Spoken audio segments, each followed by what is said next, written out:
बापरे लक्षण माता एक लक्षण माता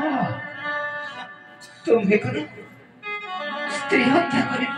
आमच्या दले राक्षसी तू बघाई मी मारी माता कारण स्त्री बघ करून आले माता छाड़ी ना माता ना छाड़ी दिया ना माता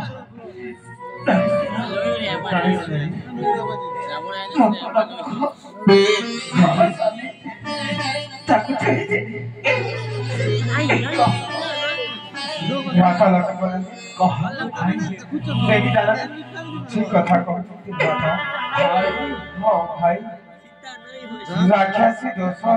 शास्त्री पैसा भाई हाँ भाई ताकू छाड़ी दिया ताकू जाओ से पलाई देखी करी सीता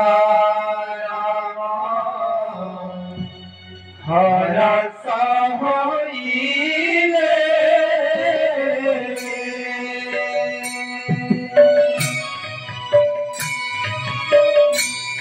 हमारा मुखू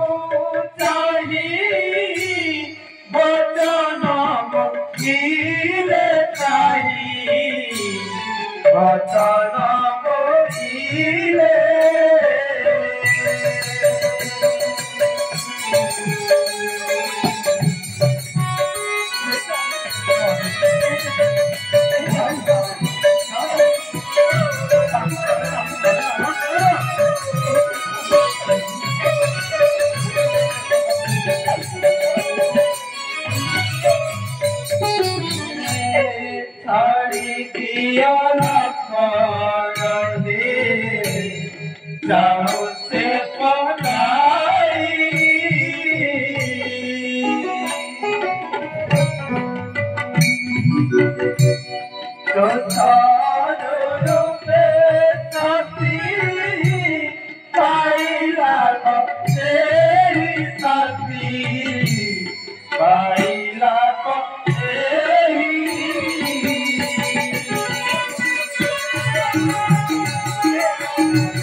छाड़ी दियो भाई छाड़ी दियो ताकू जाओ से पढ़ाई तो